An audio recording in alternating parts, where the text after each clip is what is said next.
Once upon a time, in a quiet village nestled between the green shoulders of mountains and the golden breath of wheat fields, the bells of the church tower ruled the days. They rang in the morning when the sun kissed the rooftops, at noon when shadows shrank beneath olive trees, and in the evening when candles began to glow in every window. To the villagers, the bells were not just sound, they were the heartbeat of their lives, carrying prayers heavenward with every toll. In this village lived a young woman named Elena. She was not remarkable to the world's eyes.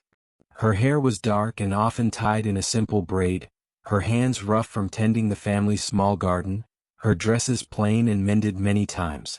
Yet, though her appearance was ordinary, there was something about her presence, an intensity in her eyes, a gentleness in her voice, that made people pause when she spoke. Elena was raised by her grandmother, Teresa, a widow who carried sorrow in her bones and prayer on her lips.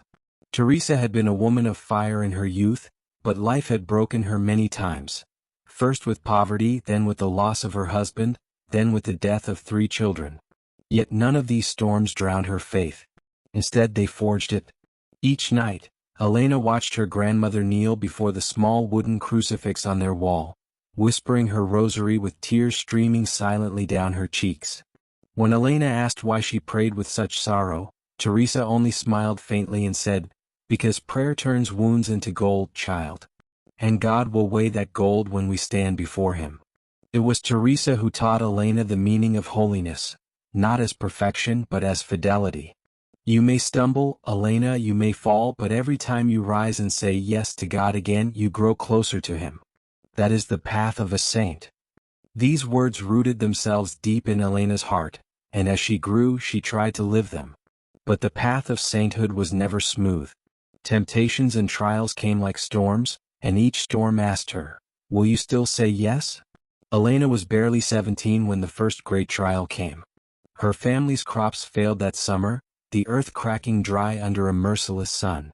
Hunger stalked the village, and one by one, neighbors began selling their possessions or begging in the streets. One evening, as Elena walked home from fetching water, a merchant from another town stopped her. He admired her beauty, though she herself thought little of it, and offered her gold if she would leave the village and live with him as his wife. The promise of food, comfort, and security shimmered before her like a mirage. Elena's heart trembled. With that gold, she could feed her grandmother, repair their crumbling home, live without fear of tomorrow. But something in her soul recoiled, as if she heard her grandmother's voice whispering, "Holiness costs something, child. Do not sell your soul for bread that perishes." That night, Elena knelt by the crucifix, tears soaking her dress. "Lord," she whispered, "my heart is weak. I want to say yes to you, but the hunger is heavy. Give me strength." And as she prayed, she felt the faintest peace settle over her, like the cool breath of night after a hot day. She rose with new courage and refused the merchant's offer. Hunger remained, but so did her soul's freedom. That yes, small though it seemed, became the first stone in the cathedral of her sanctity. Years passed, and Elena blossomed into a woman whose presence was like a lamp in the darkness. She cared for neighbors, visited the sick, taught children their prayers, and gave what little food she had to those in greater need. Yet her path was not without shadow. At 21 she fell deeply in love with a man named Miguel. He was kind, strong, and his laughter could lift the heaviest heart. They planned to marry, and Elena believed she had found the partner with whom she would walk the road to heaven. But Miguel was called to war, and one fateful winter day, news came that he had been killed in battle. Elena's world shattered. She wept for weeks, her body trembling with grief. Her grandmother, now frail and near death, held her hand and said, "Child, the cross has come to you. Do not curse it, embrace it. For it is by the cross that souls are saved." But Elena could not understand. She wanted to scream at heaven, to demand why God would take away the one she loved. The bells of the village rang, but to her they sounded hollow, cruel. One night, consumed by sorrow, she went to the church. It was empty, lit only by flickering candles. She fell to her knees before the statue of Mary and buried her face in her hands. "Mother," she sobbed, "you too lost your son. Teach me how to endure this pain. Teach me to say yes even now." And something happened. As she lifted her tear-stained face, she saw Mary's calm eyes gazing back. In her silence, Elena felt understood. She pressed her lips to Mary's feet, just as she had seen painted in holy images, and whispered, "Yes, Lord. Even here, even in this grief, I will love you." And from that night forward, her sorrow became her offering, her wound became her prayer. Elena's grandmother passed away not long after, leaving her alone. Yet Teresa's legacy lived on in her. Elena took in orphans whose parents had died of sickness, cared for the elderly, and taught young women in the village how to weave, sew, and pray. People began to say she was different, stronger, more radiant, as if a light surrounded her. Yet Elena always said, "I am nothing. It is Christ who lives in me."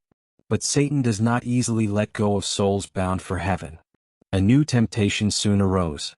A wealthy landowner noticed Elena's goodness and offered to make her the mistress of his estate.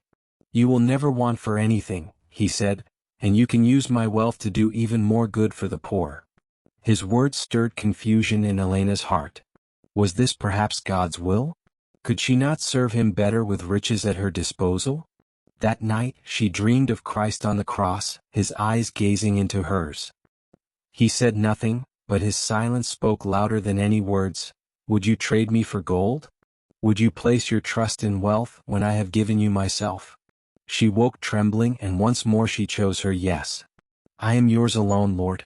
I will serve you in poverty, for you are my true treasure." Years rolled on, and Elena's hair turned silver. Children she had taught grew into parents, and their children's children played in the streets while she watched from her doorway. She had no husband, no wealth, no titles, yet the village loved her as one of its saints. When she walked to church, people stepped aside reverently. When she prayed, they felt heaven was closer. Some even whispered of miracles, sick children healed after her touch, storms that ceased after her rosaries. Elena herself denied these things, saying, "If miracles happen, they are God's gift, not mine." In her final years, her body weakened, but her spirit only grew stronger. One evening, sensing her death near, she gathered the village women around her bed. Her voice was soft but firm. "My daughters, sainthood is not found in great deeds or lofty visions. It is found in your kitchens, your fields, your cradles. It is found when you choose to forgive instead of curse, to pray instead of despair, to love instead of hate. Do not think you must be famous to be holy. Be faithful in little things, and God will make them great." With that, she kissed the crucifix, closed her eyes, and whispered one last time, "Yes, Lord." And she slipped into eternity. The bells of the village rang that night, mournful yet triumphant. Mothers told their daughters of Elena, just as Elena's grandmother had told her of saints long past. The story spread beyond the village, carried on pilgrims' lips, until Elena's life became a lantern for countless women seeking holiness. And so her life taught this. Every Catholic woman, no matter how poor, sorrowful, or hidden, is called to become a saint. The path is not easy, it is marked with hunger, loss, temptation, and tears. But each yes, spoken in faith, weaves a crown of glory. Elena's story remains a living answer to the question, how should a Catholic woman live her life to become a saint? The answer is simple, but it will cost everything. Say yes again and again until your last breath.